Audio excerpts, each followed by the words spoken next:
말씀 선포하겠습니다. 오늘 말씀의 제목은 안식일에 꼬부라진 여자를 고치시다 라는 제목으로 말씀을 전하도록 하겠습니다. 오늘은 성령 강림 후 11주 유괴구원 소마 영생의 진동에 관한 말씀입니다. 안식일에 꼬부라진 여자를 고치시다 복음을 통해서 우리 안에 교회 안에 꼬부라진 것 세 가지를 예수님께서 고쳐주시는 말씀입니다. 10절 말씀해 보시면 예수께서 안식일에 한 회당에서 가르치실 때에 라고 말씀하고 있습니다. 여기 예수님은 오늘이 성령 강림 후 11주입니다. 그래서 11주의 예수다라고 보고 설명하도록 하겠습니다. 예수님께서 안식일에, 이 안식일이라고 하는 것은 사바톤이라고 하는 단어인데, 이 사바톤, 안식일은 뭐죠? 안식일은 출애굽기 31장 13절 말씀을 보시면 표징이다 라고 말씀하고 있습니다. 하나님께서 안식일을 제정하셨는데 그 안식일이 뭐냐라고 하면 안식일은 표징이다.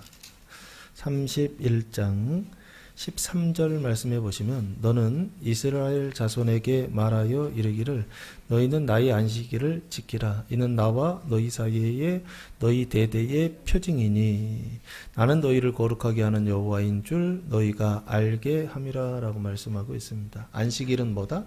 표징이다. 무슨 표징이다? 거룩함의 표징이다. 누가 거룩하게 하신다? 내가 노력해서 거룩하게 된다? 안 된다. 누가 나를 거룩하게 하신다? 하나님이, 여호와가 하나님이 나를 거룩하게 하신다라고 하는 그것을 알려주는 표징, 가르치는 표징, 그게 바로 뭐냐? 안식일이다. 그럼 주일도 똑같죠? 주일도 표징이다라고 보시면 좋을 것 같습니다. 뭐에 대한 표징이냐라고 했을 때 생명의 거듭남의 표징이다라고 그렇게 말씀을 드렸습니다. 하나님의 생명이 다시 태어나는 표징, 그게 바로 뭐냐면 주일이다. 누가 부활하셨다? 예수님께서 부활하신 세상 속에 하나님의 생명이 없었는데 그 생명을 처음 시작하신 그날이 바로 뭐냐면 이 부활절, 예수님 부활하신 주일이다라고 해서 주일은 뭐를 알게 하시는 거냐라고 했을 때 예수님께서 부활하셨다라고 하는 사건을 알게 하며 또한 뭘 알게 하시느냐? 예수님께서 나를 뭐하게 하셨다? 거듭나게 하셨다라고 하는 것에 대한 표징, 생명의 표징이 바로 주일이다라고 이렇게 말씀을 드렸습니다. 어쨌든 여기 안식일에라고 돼 있죠. 안식일에 하나님께서 나를 거룩하게 하신다. 나를 변화시켜 주신다는 것입니다. 변화는 내가 노력해서 된다 안 된다? 안 된다라고 하는 것입니다. 노력하지 말라는 얘기가 아니고 아무리 노력해도 내가 안 되더라는 겁니다. 누가 하셔야 된다? 하나님이 하셔야 된다라고 하는 것입니다. 하나님께서 하실 때 변화되고 하나님께서 하실 때 거룩하게 되고 그 거룩으로 또 뭐가 나오냐면 행복 나온다라고 그랬습니다. 공식이에요, 공식이요. 사람이 행복하게 되는 방법은 뭐냐 했을 때 거룩해야 돼요. 그런데 그 거룩은 누가 주시는 거냐 했을 때 사람은 안 된다는 것입니다. 하나님께서 거룩하게 하시고 하나님께서 변화시켜 주시고 하나님만이 하실 수 있다. 이게 안식일입니다. 그 안식일에 한 회당에서라고 되어 있습니다. 회당이라고 하는 것은 시나고게라고 하는 단어인데요. 원래 뜻은 사람의 회합 장소라고, 모임 장소라고 하는 뜻입니다. 그래서 시나고게가 초대교회 당시에는 교회의 모임 장소를 시나고게라고도 사용했어요.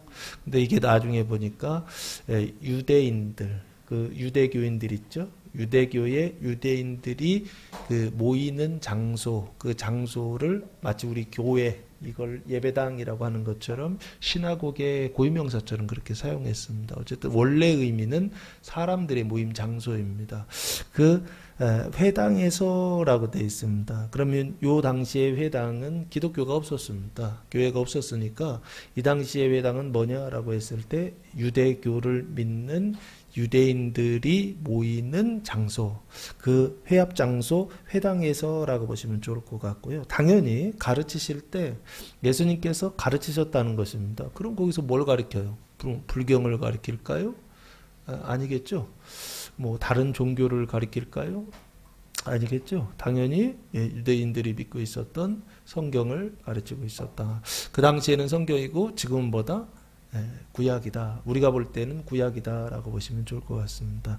그래서 여기 율법을 가르치시고 성경을 가르치시고 그 구약을 가르치실 때라고 그렇게 말씀하고 있습니다. 이 가르치심은 디다스코라고 하는 단어를 동사를 사용했네요. 디다스코라고 하는 단어를 사용했는데 예수님께서 가르치셨다는 겁니다. 그러면은 눈으로 볼 때는 율법을 가르치셨죠. 그런데 뭐가 다르다?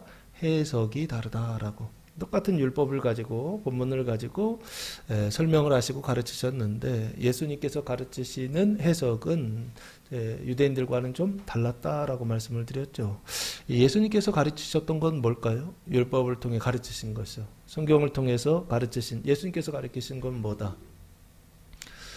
은혜 언약을 가르쳤다라고 보시면 좋을 것 같습니다. 성경에 끊임없이 네가 해라 네가 해라 네가 해라 율법에 네가 해라 네가 해라 네가 해라 613가지의 율법을 네가 지켜라 라고 명령하고 있거든요.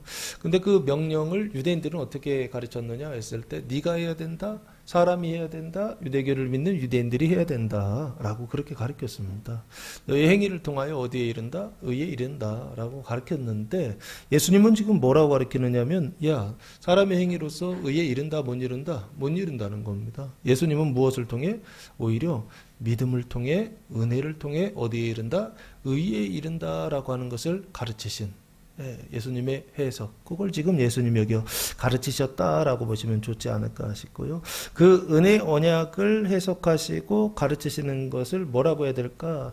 의와 생명으로 가르치셨다라고 보시면 좋을 것 같고, 그 의와 생명으로 가르치셨을 때 그걸 받아 먹으면 어디에 도달하게 되느냐라고 했을 때 영생에 도달하게 된다라고 보시면, 구원에 도달하게 된다라고 보시면 좋지 않을까 싶습니다. 그래서 예수님의 가르침은 은혜 언약을 가르치시는 해석이요.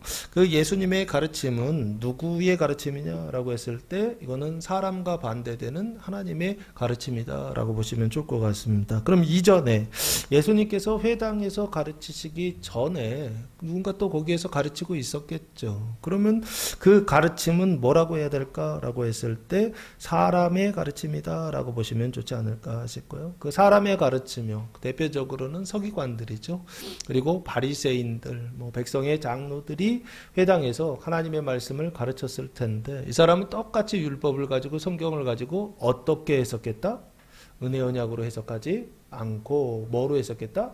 행위 언약으로 해석했다는 것입니다. 네가 하나님의 말씀을 지켜라 하면 그대로 해석해서 어떻게 가르친 것입니까? 백성들이 네가 율법을 지켜야 된다라고 끊임없이 가르친 것이죠.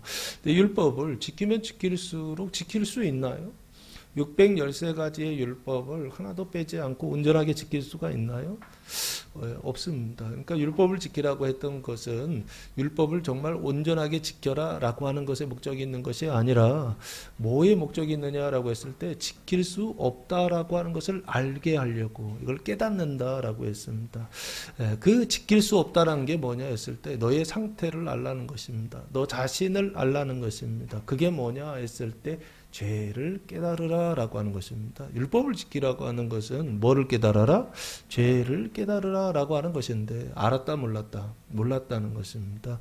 그 죄를 깨닫고 회개하라 라고 하는 것이 율법의 역할이었는데, 그래서 율법을 지키라 라고 말씀하셨는데 유대인들 그거 알았다 몰랐다?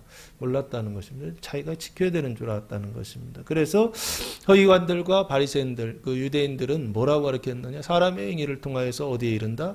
의에 이를 수 있다라고, 네가 해야 된다라고 가르친 것이 아닌가. 그래서 사도 바울이 그것을 뭐라고 말씀하고 있느냐 했을 때 로마서 9장 말씀해 보시면 열심히 하나님을 섬겼는데 결국에는 어디에 도달하지 못했다?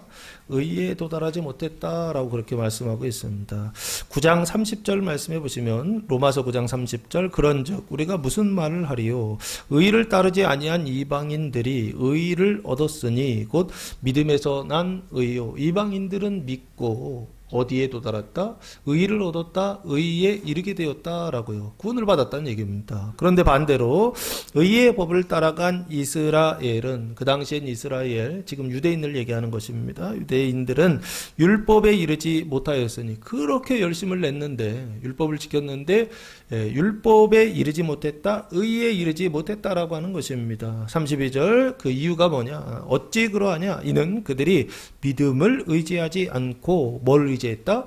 행위를 의지함이라. 부딪힐 돌에 부딪혔느니라 라고 말씀하고 있습니다. 그거는 누구의 경륜이냐? 하나님의 경륜이다. 기록된 바 보라, 내가 걸림돌과 거치는 바위를 시온에 두노니. 그러니까 바위를 두신 분이 누구다? 내가 두었다라고 돼 있죠. 시온에 두었다. 이스라엘 앞에, 유대인들 앞에 바위를 두셨다는 거예요. 거치는 바위예요. 거치는 바위는 걸려 넘어진다는 얘기입니다. 그 걸려 넘어지는 바위를 두노니 그를 믿는 자는 부끄러움을 당하지 아니하리라 함과 같으니라 라고 되어 있습니다. 그러면 믿지 않는 자는 걸려 넘어지고 믿는 자들은 어떻게 된다래요? 부끄러움을 당하지 않는다, 구원을 받는다라는 얘기를 지금 하고 있습니다.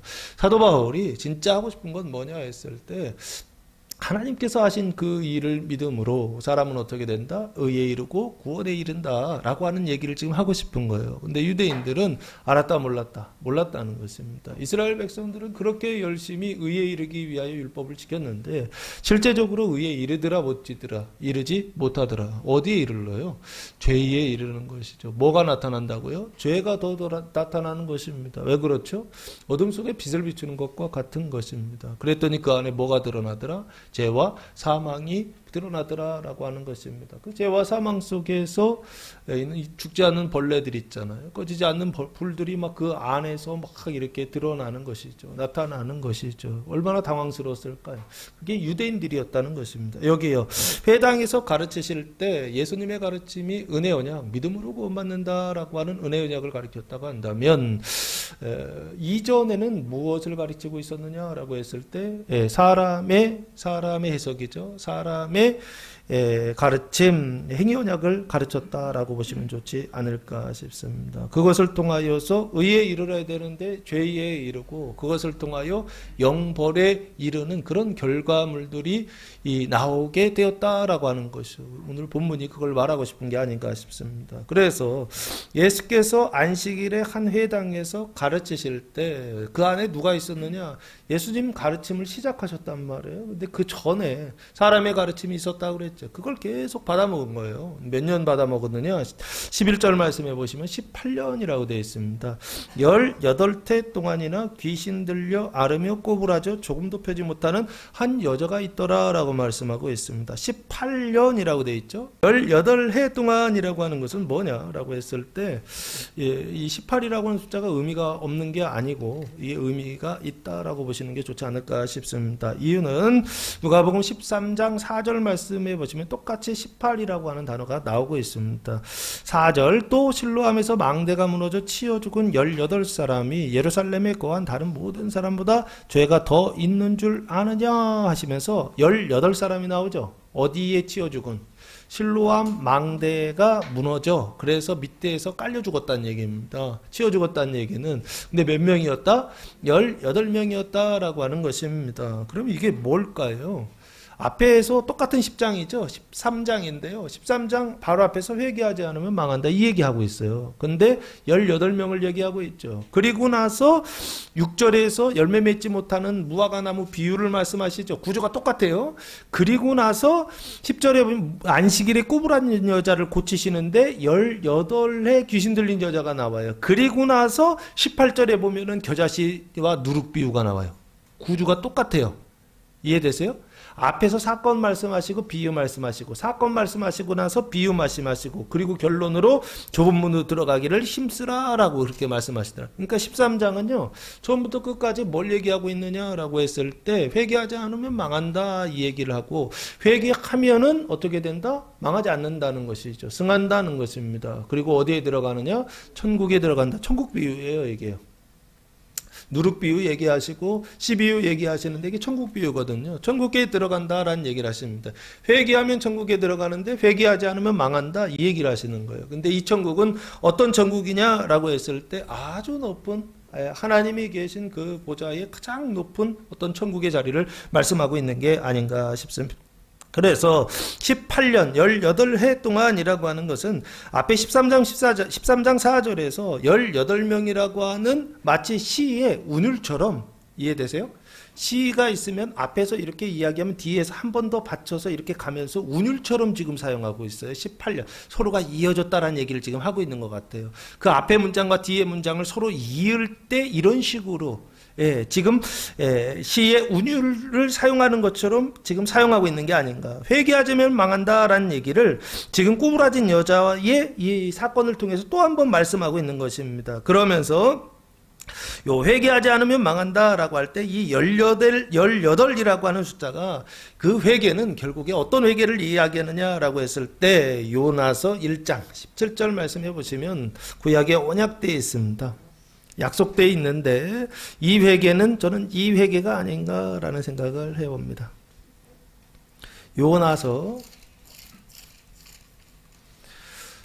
1장 17절 말씀해 보시면 여호와께서 이미 큰 물고기를 예비하사 요나를 삼키게 하셨으므로 요나가 밤낮 3일을 물고기 뱃속에 있으니라 하면서 2장 1절에서 회개의 기도가 나옵니다. 요나가 물고기 뱃속에서 그의 하나님 여호와께 기도하여 이르되 하면서 쭉 기도가 나옵니다. 이게 회개의 기도인데요.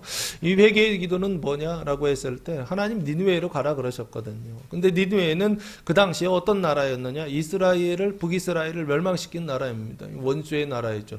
그 나라에 가가지고 회개의 회개를 전파하면 그 사람들이 회개하고 구원받을 것들이 마음에 안 들었어요. 누가? 요나가. 그러니까 내가 가가지고서 회개하라고 복음을 전파하면 이 사람들이 그 말씀을 듣고서 회개할 것을 알았다고요, 요나가요. 그래서 그게 싫어가지고 짜증나서 도망을 가요. 다짓으로 도망을 가요. 그게 요나서예요. 그러니까 요나라고 하는 이 내용을 보면 안에 스토리가 있어서 재미있기는 한데 그 안에 아주 깊은 내용들을 가지고 있습니다. 무엇을 언약하고 있느냐라고 했을 때 내가 옳다 하는 바가 있다라고 하는 것입니다. 어느 단계에 옳다 하는 바가 있느냐 했을 때 장년의 믿음에서 노년의 믿음으로 영생의 은총에서 영화의 은총으로 넘어갈 때 그 안에 내가 가지고 있는 믿음이, 내가 가지고 있는 생각이, 내가 가지고 있는 신앙이 뭐를 맡고 있더라? 그 다음 하나님의 은총을 받는 것을 방해하고 있더라라고 하는 것입니다. 그래서 제사장의 사관에서 예언자의 사관으로 넘어가기 위한 회개, 그 회개를 지금 요나의 회개다라고 성경은 언약하고 약속하고 있는 게 아닌가 싶습니다. 장년의 믿음에서 노년의 믿음으로 영생의 은총에서 영화의 은총으로 넘어가는요. 그 은혜를 지금 18이라고 하는 숫자로 지금 연결하고 있는 게 아닌가 싶고요. 이 영화의 은총을 히브리서 기자는 이렇게 말씀하고 있습니다. 히브리서 12장 28절 말씀해 보시면 히브리서 12장 28절 말씀해 보시면 히브리서 11장 28절 말씀해 보시면 그러므로 우리가 흔들리지 않는 나라를 받았은즉, 받았다라고 하는 것은 과거, 현재, 미래. 과거죠? 이미 받았다라고 하는 것이죠. 이미 받았다라고 하는 것은 영생의 은총을 받아서 어디에 도착했느냐 했을 때 그 보좌에까지 앉았다라고 보시면 좋지 않을까 싶습니다. 받았은즉 뭐를 받자? 은혜를 받자라고 말씀하고 있어요. 그럼 이 그 은혜는 뭐예요? 그 다음 은혜다라고요. 그 보좌에서 받아야 되는 은혜. 이스라엘이, 교회가, 그리스도의 몸된 교회가 승천하여 보좌에까지 앉았단 말이에요. 앉았을 때 그게 끝이 아니라 그 다음 받아야 될 은혜가 있다라고 하는 것입니다. 그래서 이것을 은혜를 받자라고. 이로 말미암아 경건함과 두려움으로 하나님을 기쁘게 섬길지니 그 다음 두려워해야 될 것이 있다. 하나님을 경외해야 될 것이 있다라고 하는 것입니다. 그렇지 않으면 우리 하나님은 소멸하는 물이다, 태워버리신다라고 성경이 말씀하고 있는 게 아닌가 싶고요. 앞에서 이전에 우리가 잃은 곳은 여기 아니다. 그러면서 우리가 잃은 곳은 어디냐 했을 때 너희가 잃은 곳은 하늘의 예루살렘과 시온산과 살아계신 하나님의 도성인 하늘의 예루살렘과 천만천사, 여기 이미 도착했다고 얘기하고 있어요. 그러니까 오늘 지금 본문이 말하는 바는 뭘 얘기하느냐라고 했을 때 그 예루살렘, 새 예루살렘 그 성이 어디까지 지금 들어가서 앉아 있느냐 했을 때 그 보좌 위편에, 예수님 위편에 앉아 있는 어떤 이런 상태를 설명하고 있더라라고 하는 것입니다. 그 다음 은혜가 뭐냐라고 했을 때 여기요, 18해 동안이나 라고 말씀하시면서 그 다음 은혜를 지금 설명하고 있는 게 아닌가 싶습니다. 이 영화의 은총을 받자는 것입니다. 영생의 은총 이후에 영화의 은총을 받자라고 하는 것입니다. 그래서 18해 동안이나 라고 되어 있습니다. 18년 동안이다 그러면은 이미 18년 전에부터 시작돼서 귀신을 들렸다라고 하는 거예요. 귀신이 들린 시점이 18년 전이에요. 그럼 지금까지 어떻게 해요? 18년 동안 내내 귀신 들린 상태에 있었다라고 하는 것입니다. 귀신이라고 하는 단어가 푸뉴마라고 하는 단어를 사용했는데 원래 뜻은 공기의 흐름이라고 하는 뜻입니다. 근데 이 단어를 푸뉴마를 귀신이라고 번역해 놨어요. 그래서 귀신이 우리나라 사전에서 무슨 뜻인가 봤더니 넋이에요. 넋. 근데 어떤 넋이냐? 죽은 사람의 넋이라고 하는 뜻을 가지고 있더라고요. 그래서 귀신 들렸다라고 했을 때 그 귀신은 뭐냐? 죽은 사람의 넋이에요. 근데 멀리 있는 죽은 사람의 넋 이런 것도 있을 수가 있습니다. 그런데 여기 죽은 사람의 넋이라고 하는 것은 뭐냐 했을 때 가까이에 있는 가족들의 넋이라고 보셔도 좋지 않을까 싶습니다. 그래서 귀신 들린 사람들 보면 귀신 쫓아낼 때 보면요, 그 귀신이 너 누구냐 그러면은요, 나는 얘의 무슨 뭐 고조 할머니야 뭐 이런 식으로 대답하는 경우들도 있더라고요. 귀신이 그렇게 얘기해요. 그리고 너 누구야 그럼 나는 뱀이야라고 이렇게 막 몸을 비비꼬는 그런 귀신들도 있고요. 그 얘기는 무슨 얘기냐 했을 때 여기요, 죽은 사람의 넋이라고 하는 귀신이요, 그 귀신에 들려 알으며라고 되어 있습니다. 그러면 귀신 들려 알았다라고 하는 것이요, 이 들렸다라고 하는 것은 에코라고 하는 단어를 사용했는데 붙잡혔다라고 하는 뜻. 귀신한테 이렇게 붙잡혀서 그래서 귀신의 뭐가 되는 거냐면 소유가 되었다라고 하는 것입니다. 어떻게 소유가 된 겁니까? 이 여자는 나중에 보면 아브라함의 딸이라고 그러거든요. 그러면 이 여자는 제가 볼 때 구원받은 여자인데, 근데 이 여자가 지금 어떤 상태에 있느냐라고 했을 때 귀신에게 사로잡혔다는 것입니다. 이게 무슨 얘기일까 했을 때 구원받은 이후에도 사로잡힐 수 있다 없다, 있다는 얘기를 지금 하고 있는 게 아닌가 싶고요. 예, 사로잡혔는데 왜 잡혔느냐라고 했을 때 그게 바로 10절에 회당에서 가르쳤잖아요. 누가 가르쳤다? 사람이 가르치는 거죠. 예수님이 가르쳤지만 예수님 가르치시기 이전에 18년 전이니까 18년 전에 귀신한테 사로잡힐 그때는 예수님 안 계셨단 말이에요. 그럼 누가 가르친 거냐? 사람들이 가르친 것이죠. 바리새인이 가르치고 서기관이 가르치고 장로들이 가르치고 사람의 가르침이 어떻게 하는 거예요? 난무하고 있었던 회당이요. 그래서 그 회당에서 하나님의 말씀을 뭐하고 있는 거? 가르침 받고 있었던 것이죠. 공부하고 있었던 것입니다. 하나님의 말씀을 영적으로 먹고 있었던 것입니다. 그런데 눈에 보일 때는 율법이고 눈에 보일 때는 하나님의 말씀이었는데 그 하나님의 말씀 율법을 사람의 해석으로 가르치니까 그게 무슨 양식으로 그 안에 들어오더라? 하나님의 양식, 뱀의 양식. 뱀의 양식, 사단의 양식으로 들어오더라는 거예요. 이 사람 안에 사단의 양식으로 들어오니까 이 여자가 뭐에 사로잡히더라? 예, 뱀에게 영에 사로잡히더라 라고, 귀신에게 사로잡히더라 라고 성경이 지금 말씀하고 있는 게 아닌가 싶습니다. 그래서 지금 율법이나 성경을 공부하냐 공부하지 않느냐 이게 문제가 아니에요. 하나님의 말씀을 듣느냐 안 듣느냐 이게 문제가 아니라고요. 이게 예수님의 가르치심이냐 아니면 사람의 가르침이냐 이 싸움을 해야 된다고요. 그거 분별하지 않고 그거 구분하지 않고 뭐 성경을 가르치면 다 좋은 거지 라고 생각하면 이 여자처럼 어떻게 된다고? 귀신에게 사로잡히고 귀신에게 귀신 들리고 귀신에게 소유가 되고 그래서 괴로움을 당하는 어떤 이런 상태 될 수 있다 없다? 있다라고 하는 것입니다. 그래서 뭘 먹어야 된다? 하나님의 말씀을 먹어야 된다. 나쁜 양식 먹으면 어떻게 된다? 배탈 난다. 예? 배 아프다. 그래 어디 가야 된다? 화장실 가야 된다. 항상 이런 상태인 거예요. 예? 나쁜 양식을 먹는 거예요, 성도들이요. 교회가 사람의 가르침을 먹는 것입니다. 뱀의 양식을 먹는 것입니다. 그거 먹고 있으면서도 내가 지금 누구 양식 먹는지, 썩은 양식 먹는지, 부패한 양식 먹는지 안다 모른다. 모르고 있어요. 좋다고 먹고 있습니다. 그러면 아프다 안 아프다? 아프다. 귀신에게 사로잡히는 일이 있다 없다? 있다. 이 여자는 어떻게 해요? 귀신에게 사로잡혀서 알았다라고 돼 있잖아요. 그 얘기는 무슨 얘기일까요? 열심을 냈다라고 보시면 좋지 않을까. 그러니까 이 열심을 낸다라고 하는 것 자체가 나쁜 게 아닙니다. 열심 내는 것 자체는 좋은데 나쁜 거에 열심을 내면은 더 빨리 어떻게 되더라? 나쁘게 되더라라고 하는 것입니다. 뱀의 양식을 먹으니까 어떻게 해요? 다른 사람은 다 뱀에게 사로잡히지 않아요. 근데 이 여자는 어떻게 되더라고요? 뱀에게 사로잡히더라는 것입니다. 왜요? 마음을 열고 진심으로 열심을 다해서 신앙생활을 하다 보니까 어디에 도달하더라요? 귀신에게 사로잡히며 알았다라고 있습니다. 이 알타라고 하는 단어가 아스데네이아라고 하는 단어를 사용했는데 원래 뜻은 나약함이라고 하는 뜻입니다. 그 나약해지면 뭐에 걸리죠? 병에 걸리죠. 그래서 질병이라고 하는 뜻을 가지고 있습니다. 그 질병은 어떤 질병이에요? 영혼의 질병만을 지금 이야기하는 게 아니라 그 영혼의 질병이요. 영혼의 나쁜 양식을 먹으니까 뱀의 양식을 먹으니까 육체 가운데에 뭐가 나타나더라? 병이 나타나더라, 질병이 나타나더라 라고 하는 것입니다. 그래서 그 질병의 내용이 뭐냐면 꼬부라졌다는 거예요. 허리가. 예? 허리가 꼬부라져 조금도 펴지 못하는 한 여자가 있다라고 말씀하고 있습니다. 이 꼬부라져라고 하는 단어는 쉼, 킵토라고 하는 단어를 사용했는데요. 쉼이라고 하는 것이 함께라고 하는 단어입니다. 킵토가 구부러졌다는, 그래서 함께 몸을 구부리다라는 거예요. 그럼 뭐하고 함께 몸을 구부린 거예요? 귀신하고 함께 몸을 구부리고 있는 게 아닌가 싶습니다. 눈으로 볼 땐 여자가 구부리고 있는데 실제적으로는 눈에 보이지 않을 때 본질적으로는 뭐가 구부리고 있는 거예요? 귀신이 꼬부라진 귀신이에요. 그러니까 귀신이 어떻게 해요?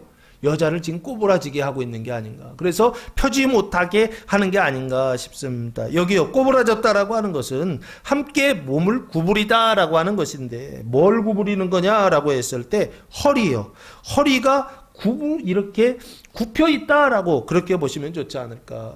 그 허리가 굽혀 있다라고 하는 것을 성경에서는 뭐냐? 마음의 허리라고 그렇게 말씀하고 있더라고요. 에베소서 6장 14절 말씀해 보시면 사도 바울이 이렇게 말씀하고 있습니다.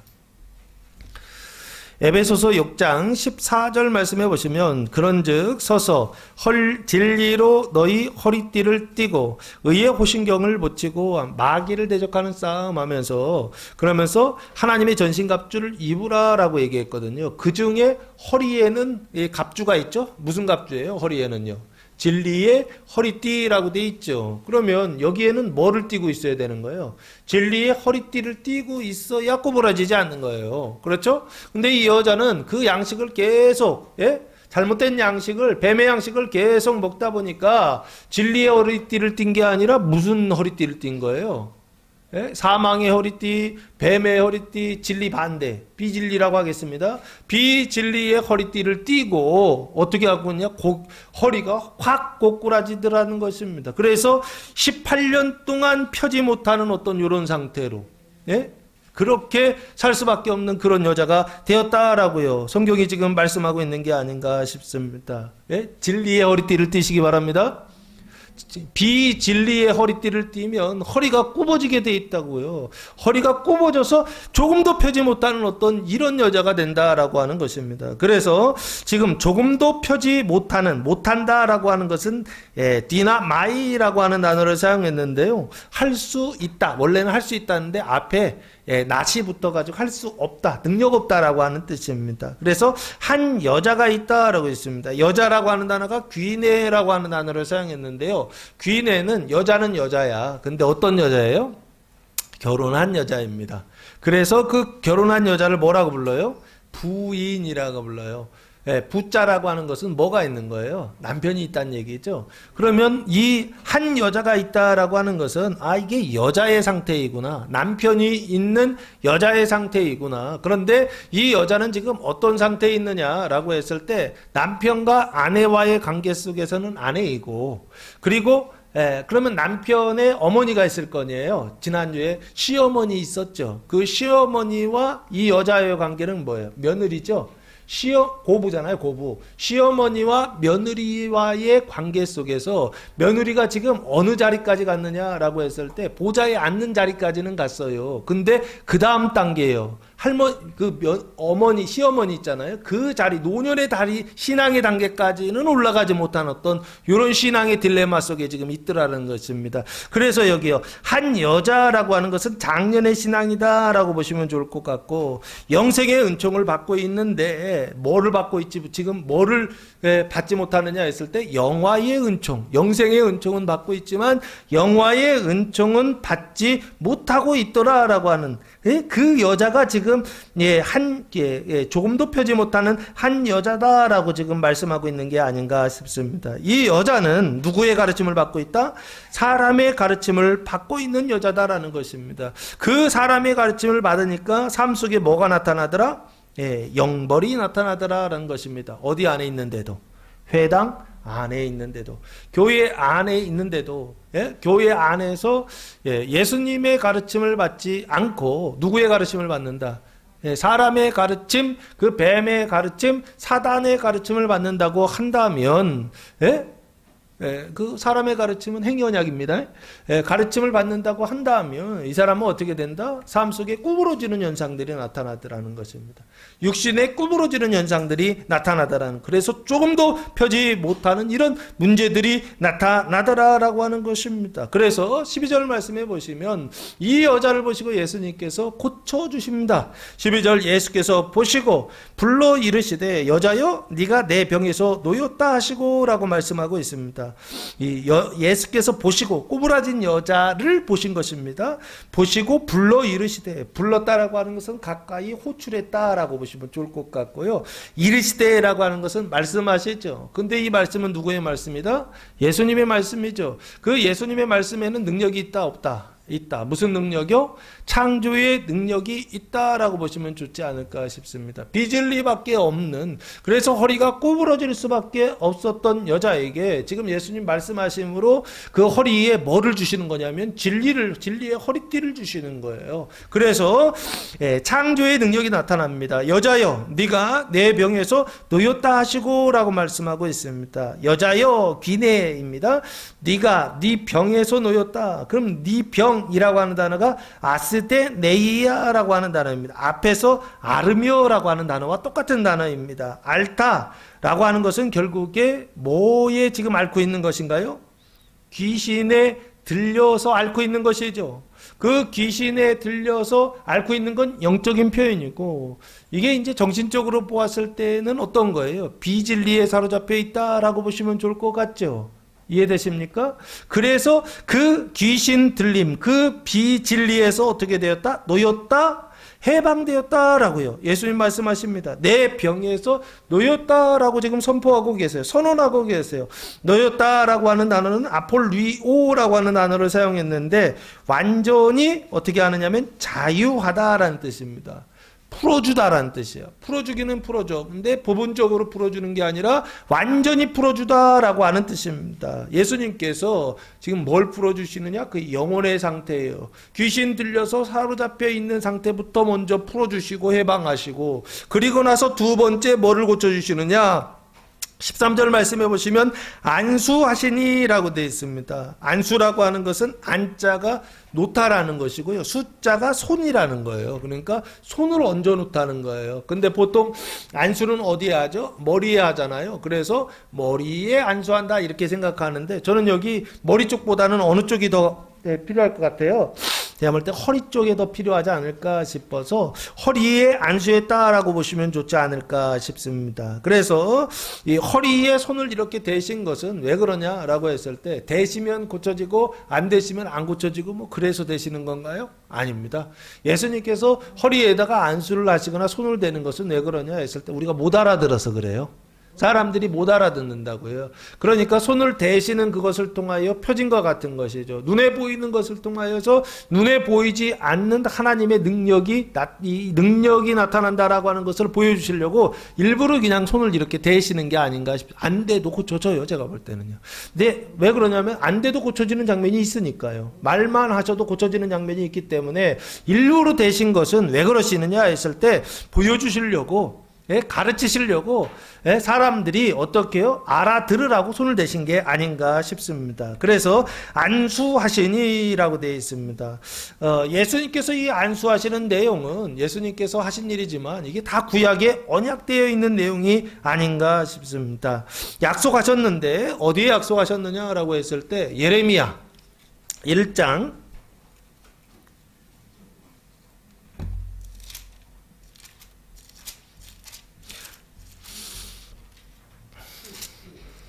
예레미야 1장 4절에서 10절까지 말씀인데요.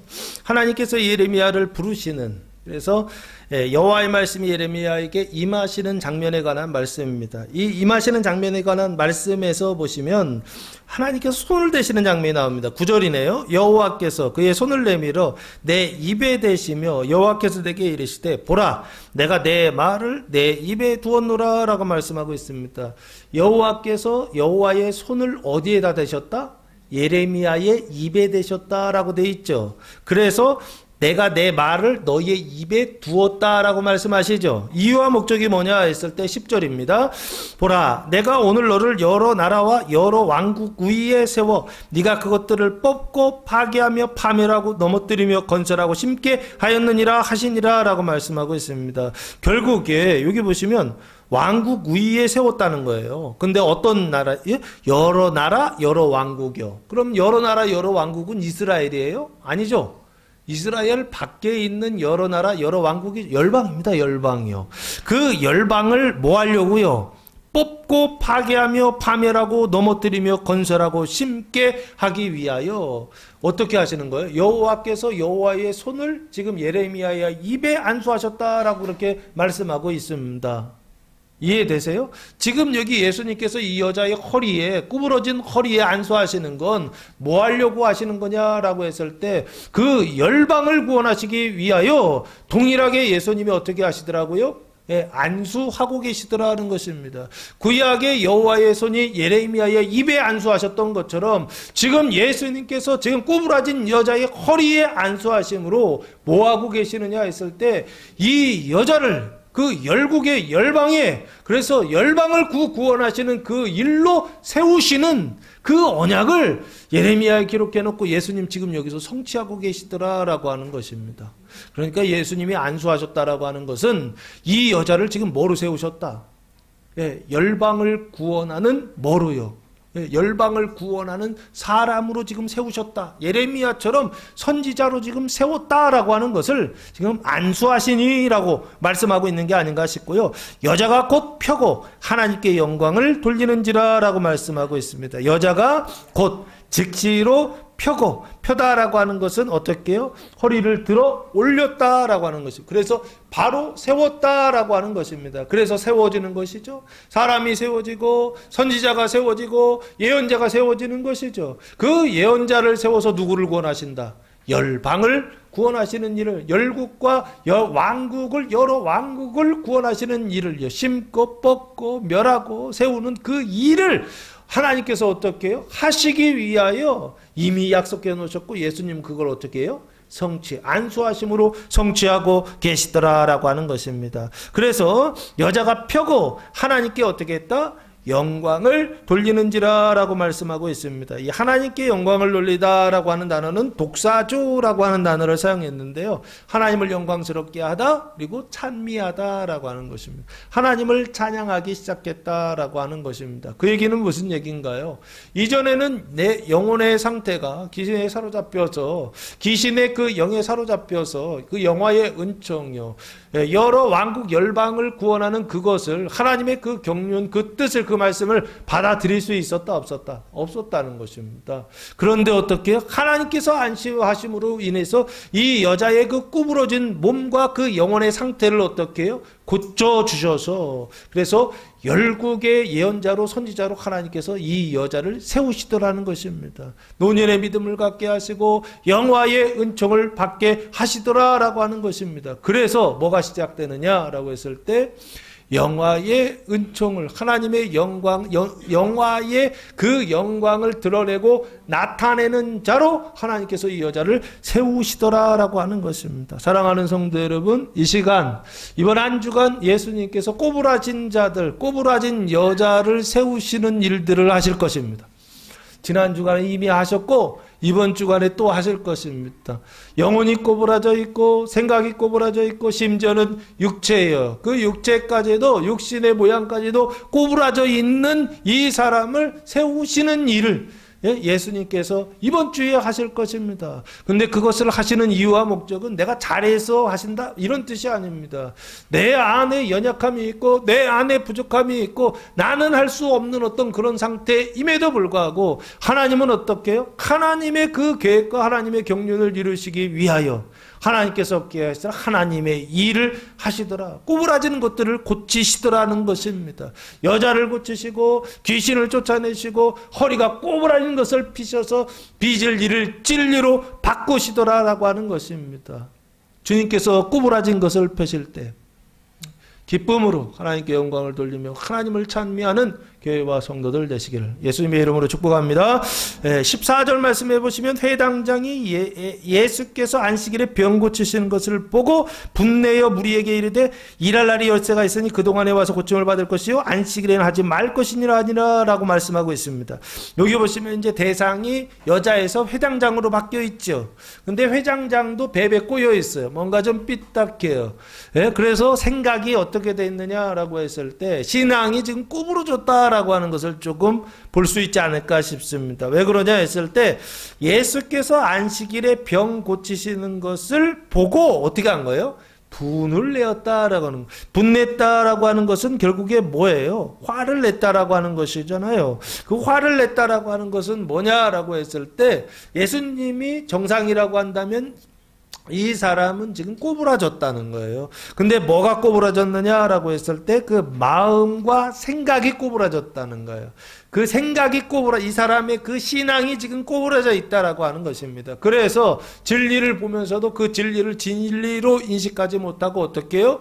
비진리로 그 진리를 판단하고 어떻게 하고 있는 거냐? 화가 나서 안에서 분이 나왔다는 것입니다. 나오면서 한 얘기가 뭐냐면요. 무리에게 이르되 예수님께 지금 예수님 하신 일을 봤으니까 예수님한테 말해야 되잖아요. 예수님한테는 한마디도 못해요. 무리에게 이르되라고 되어 있습니다. 대상이. 회당장이 무리한테 말합니다. 말하는데 오클로스라고 하는 단어인데 많은 사람들, 백성들이라는 뜻이에요. 그러니까 그 사람들이요. 그 사람들은 뭐하러 온 거예요? 고침을 받으러 온 거죠. 말씀을 들으러 온 거죠. 그러니까 병 고치려고 온 사람들한테 지금 회당장이 막 뭐라고 지금 비판하는 겁니다. 일할 날이 엿새가 있으니 그 동안에 와서 고침을 받을 것이요. 안식일에는 뭐하라? 하지 말 것이니라 라고 하는 것입니다. 왜? 안식일에는 일하면 돼요? 안 돼요? 안 되는 것입니다. 안식일날 일하면 안식일법을 지키지 않는 것이죠. 지금 예수님께서 안식일에 병 고치시는 것을 봤을 때 이 사람 생각에는 뭐라고 생각한 것입니까? 율법 위반이라고 봤던 것입니다. 하나님의 율법을 지금 지키지 않는 사람이다 라고 봤던 것입니다. 그래서 화가 났던 거예요. 하나님을 보고서 예수님이 하나님이시라고 한다면 하나님을 보고서 어떻게 해요? 하나님이 주신 그 율법이라고 하는 기준을 가지고서 하나님께 화를 내고 있더라고요. 그게 이 사람이 가지고 있었던 신앙의 문제라는 것입니다. 이해되십니까? 율법은 하나님 주신 거라고요. 그런데 그 율법을 가지고 지금 하나님을 화내고 있더라라고 하는 것입니다. 하나님께서 하시는 일이 화가 나더라라고 하는 것입니다. 왜 그러냐? 기준이 잘못됐기 때문에 그렇습니다. 빚을 일을 가지고 있기 때문에 그렇습니다. 그 허리가 꼬부라졌던 것처럼 이 사람은 뭐가 꼬부라져 있느냐? 신앙이 지금 꼬부라져 있어요. 그 신앙이 어디에 기초하고 있느냐라고 했을 때 하나님의 말씀, 하나님의 해석에 기초하고 있는 것이 아니라 하나님의 말씀, 사람의 해석에 기초하고 있어서 그래서 하나님의 말씀 율법을 가지고 있음에도 불구하고 그 율법을 통하여 의에 이르는 것이 아니라 오히려 영벌의 분에 이르고 있더라는 거예요. 그게 회당장의 모습이었다는 것입니다. 당연히 첫째 날부터 여섯째 날까지는 일해야 되죠. 그리고 일곱째 날 안식일에는 일하면 돼요? 안 돼요? 안 돼요. 하나님의 법이란 말이에요. 예수님 근데 안식일 날 와서 이제 병을 고치고 일을 하니까 화가 나요? 안 나요? 화가 나는 거예요. 왜요? 내가 가지고 있는 율법이라고 하는 그 안식일법이라고 하는 그 신앙의 기준으로 보니까 예수님 지금 하시는 일은 잘하는 거예요? 지금 잘못하는 거예요? 잘못하는 거라고요. 이해되십니까? 안식일법 자체가 잘못된 게 아니라 안식일법을 해석하는 이 회당장의 그 해석이 잘못된 건데 이 사람은 그게 해석이 잘못됐다는 생각을 하지 않는다고요. 이게 뱀의 생각이라고 하는 생각을 하지 않는다고요. 사람의 생각이라고 하는 생각을 하지 않는다고요. 이게 하나님의 생각이라고 이 사람은 착각하고 있는 게 아닌가 싶습니다. 그래서 안식일을 하지 말라라고 얘기하고 있죠. 율법주의에 매여 있는 신앙이다라고 보시면 좋지 않을까 싶어요. 그런데 예수님께는 지금 한마디도 해요, 못해요? 못해요. 그리고 누구한테만요? 백성들에게만 하고 있어요. 강한 사람한테는 어떻게 해요? 약하고 약한 사람들한테는 어떻게 해요? 강한 어떤 이런 사람들 있잖아요. 지금 이 모습이 회당장의 모습이 아닌가. 백성들에게만 지금 분을 내고 있어요. 근데 이건 간접적으로 누구한테 내고 있는 거예요? 예수님께 지금 내고 있다라고 보시면 좋지 않을까 싶습니다. 그래서 예수님께서 대답하십니다. 15절 주께서 대답하여 이르시되 앞에서 10절에서 이름은요 예수셨거든요. 12절도 예수였어요. 근데 15절에 보시면 그 예수의 이름이 뭐로 바뀌냐면 주로 바뀝니다. 이 주라고 하는 단어는 퀴리오스라고 하는 단어를 사용했는데 권위에 있어 최고 통치자 하나님 주인이라는 뜻입니다. 예수님이 지금 뭐로 바뀌었어요? 네, 주인으로 바뀐 겁니다. 하나님으로 지금 호칭이 바뀐 겁니다. 주께서 대답하여 이르시되 이 대답은 회당장의 그 질문에 대한 대답이다라고 간접적으로 지금 대답하신다라고 보시면 좋지 않을까. 외식하는 자들아 라고 말씀하십니다. 외식이라고 하는 것은 뭐죠? 위선자라고 됩니다. 겉만 깨끗하게 한다라고 하는 것입니다. 그래서 원래 뜻은요 맡겨진 임무에 따라서 연기하는 사람, 이것을 외식하는 자라고 하는 뜻을 가지고 있더라고요. 그러니까 연기자 같은 거 있잖아요.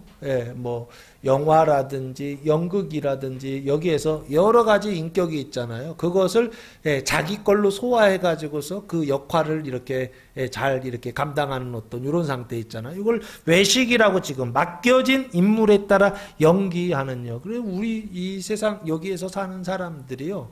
지금 뭐 바리새인 지금 회당장한테 지금 예수님 외식하는 자들이라고 말씀하시잖아요. 그럼 회당장만 그런 게 아니라 그 밑에 있는 뭐 바리새인들이라든지 서기관들이라든지 유대인들도 다 외식하는 사람들이다라고 지금 말씀하시는 거죠. 그러면 그 외식하는 사람들은 눈으로 볼 때는 자기 인생 자기가 사는 것 같아. 그런데 실제로는 누가 살고 있는 거예요? 지금 여기요. 인물에 따라 맡겨진 인물에 따라서 연기한다라고 돼 있잖아요. 내가 내 인생을 살지만 내가 내 인생을 사는 것이 아니라 뱀이 시키는 대로 종노릇하며 살고 있다라는 표현을 지금 외식이라고 또한 표현하고 있는 게 아닌가 싶습니다.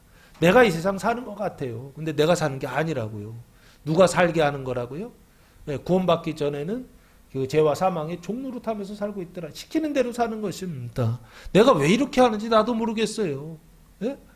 근데 왜 그러냐 했을 때 이것 때문에 그렇다는 것입니다. 뱀의 종노릇하고 있기 때문에 그렇다는 것입니다. 외식하는 자들아 너희가 각각 안식일에 자기의 소나 나귀를 가축이죠. 짐승이죠. 소나 나귀 외양간에서 집이죠. 풀어내어 이끌고 가서 물을 먹이지 아니하느냐. 당연히 그렇게 한다는 얘기죠. 안식일일지라도 가축에게 짐승들에게 물 먹인다 안 먹인다. 먹인다. 안 먹이면 죽으니까.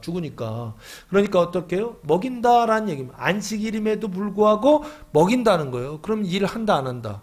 야 너희도 일하잖아. 지금 그 얘기를 하는 것입니다. 상황과 여건에 따라서 해석을 달리하고 있잖아. 무조건 일하지 마. 안식일 날은. 이렇게 해석하면서 이런 경우에요. 소나 나귀에게 물을 먹여야 될 때에는 어떻게 해요? 일하잖아. 다르게 해석하잖아. 라고 지금 예수님 말씀하시는 게 아닌가 싶습니다. 16절 말씀해 보시면 그러면 18해 동안 사단에게 매임받된 이 아브라함의 딸을 안식일에 이 매임에서 푸는 것이 합당하지 아니하냐라고 말씀하고 있습니다. 18해 동안 사단에게 묶인, 여기 아까는 귀신이라고 되어 있었는데 여기 이름이 바뀌었죠. 사타나스라고 하는 단어를 사용했는데 원래 뜻은 고소자라고 하는 것입니다. 고소한다는 뜻이에요. 고소자라고 하는 뜻이고요. 그리고 그 사타나스를 마귀, 사탄 이렇게 번역했습니다. 앞에서는 귀신이라고 그렇게 호칭했거든요. 여기는 사탄에게 매인받은 이 아브라함의 딸을이라고 되어 있습니다. 그럼 이 아브라함의 딸은 이스라엘 여자이죠. 육신적으로 봤을 때 영적으로 봤을 때는 구원받았으나 구원받지 못한 어떤 이런 상태를 지금 설명하고 있어요. 영생의 구원받았으나 영화의 구원받지 못한 상태. 영생의 믿음을 가지고 있지만 영화의 믿음을 가지고 있지 못한 어떤 이런 상태라고 보시면 좋지 않을까 싶고요. 그 딸이 18년 결혼하고 나서 18년 정도 됐으니까 지금은 결혼 정년기가 뭐 한 30살 정도 되더라고요. 보니까요. 그러니까 30살 요즘으로 그냥 하겠습니다. 예전엔 20살에 20살에도 결혼했는데 지금 20살 결혼하면 18년 됐으니까 38. 그죠? 이 여자의 나이가. 그리고 30살에 결혼했으면 18년 됐으니까 이 여자의 나이가 48세. 아브라함의 딸을 안식일에 이 매임에서 푸는 것이 합당하지 아니하냐라고 그렇게 말씀하고 있습니다. 48살 된 딸을 안식일에 이 매임에서, 사단의 매임에서, 그래서 그 수단이 사람의 가르침입니다. 그 사람의 가르침에서 푸는 것이 하나님의 가르침으로 바꾸는 것이 합당하지 아니하냐라고 예수님 반문하세요. 그 얘기는 무슨 얘기예요? 합당하다는 얘기죠. 모든 상황에서 일을 하지 말라라고 하는 것이 아니라 이런 상황에서는 너희도 일하잖아. 그런 것처럼 나도 이런 상황에서 일하는 게 이게 뭐가 문제가 있느냐라고 예수님 지금 반문하고 있는 게 이거 당연히 해야 될 일이다라고 하는 것입니다. 그러면서 17절 보시면 합당하지 아니하냐 하시면서 지금 누구를 고쳐주시느냐라고 했을 때 꼬부라진 회당장의 그 마음이요. 그 생각을 지금 풀어주고 계시죠.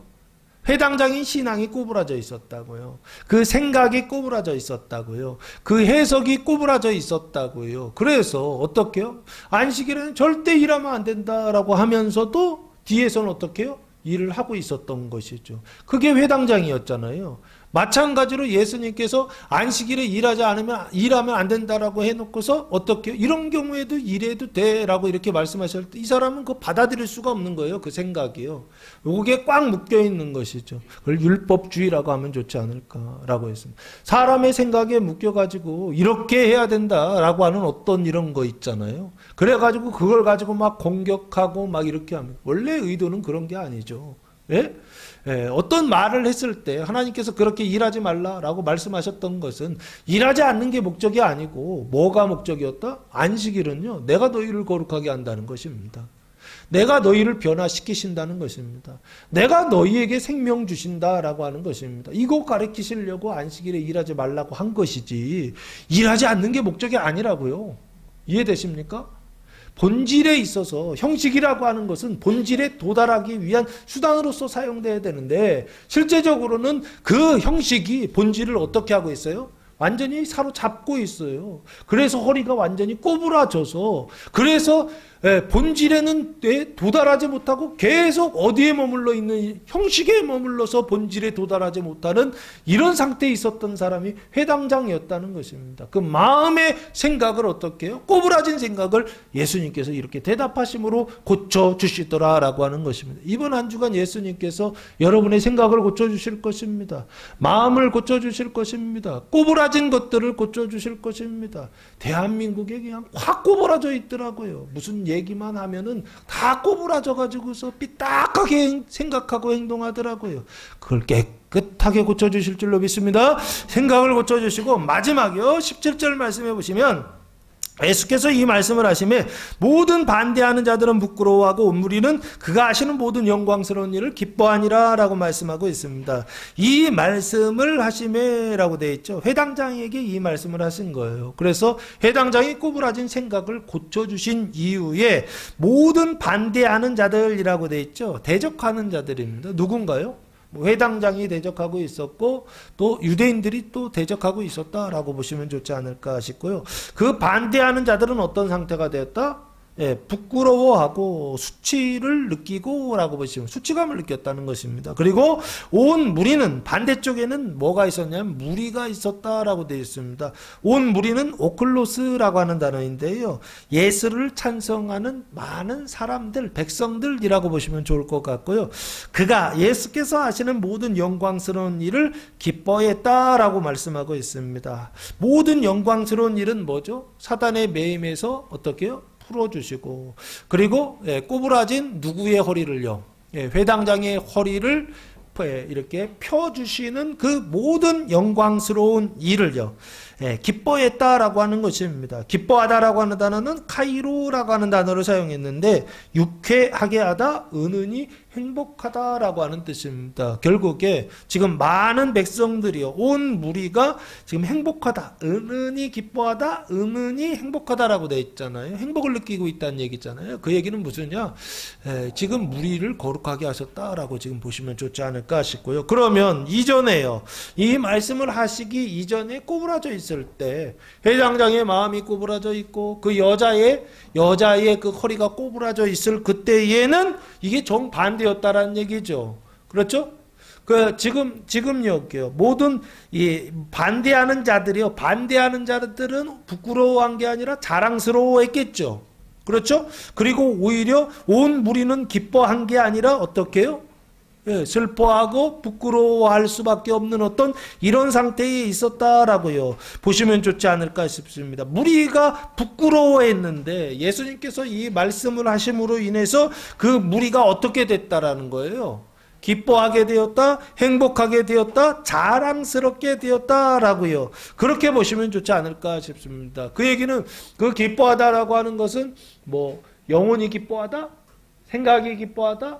그럼 뭐가 기뻐하는 거예요?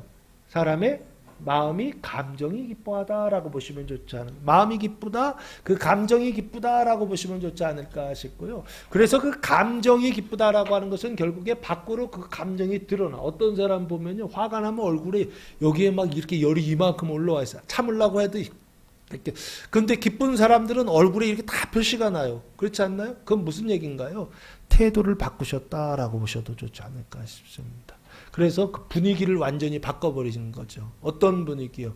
뱀의 가르침으로 인하여서 허리가 여자가 꼬부러지고, 그 뱀의 가르치는 그 가르침 회당장이잖아요. 가르침 통하여서 어떻게 해요? 백성들이 늘 부끄러운 어떤 그런 상태에 있었는데 예수님께서 그 회당장 안의 분위기를 확, 그 회당장 아래에 있었던 사람들의 태도를 확 바꾸셨다는 거예요. 구부러진 태도를요, 잘못된 태도를요, 부끄러워하던 그 태도를요, 어떻게 해요? 행복한 태도로, 기쁨의 태도로 예수님께서 어떻게 해요? 바꿔주셨다라고 하는 것을 오늘 성경이 말씀하고 있는 것이 아닌가. 사랑하는 성도들, 이번 한 주간 예수님께서 세 가지를 바꾸실 것입니다. 여자의 그 구부러진 영혼을 바꾸실 것입니다. 그리고 회당장의 구부러진 생각을 바꿔주실 것입니다. 그리고 온 무리의 구부러진 그 태도를 바꿔주셔서 기쁘게 하실 것입니다. 영생의 자리를 회개하고 이제는 영화의 자리에 굳건하게 서서 주님께서 주시는 그 은총을 받아 누리는 교회와 성도들 되시기를 예수님의 이름으로 축원합니다. 기도하겠습니다. 사랑과 은혜가 풍성하신 아버지 하나님, 감사와 찬송과 영광을 올려드립니다. 보혜사 성령이 강림하는 안식일에 꼬부라진 여자를 고치시다 복음이 선포될 때 말씀을 믿고 따름으로 예수님께서 하시는 모든 영광스러운 일을 보고 기뻐하고 행복해하는 교회와 성도들 되게 하옵소서. 이제는 우리 주 예수 그리스도의 은혜와 하나님 아버지의 무한하신 사랑하심과 성령의 교통하심이 사랑하는 성도들 머리에와 가정에와 교회 위에 이제로부터 영원토록 함께 하시기를 간절히 축원하옵나이다. 아멘.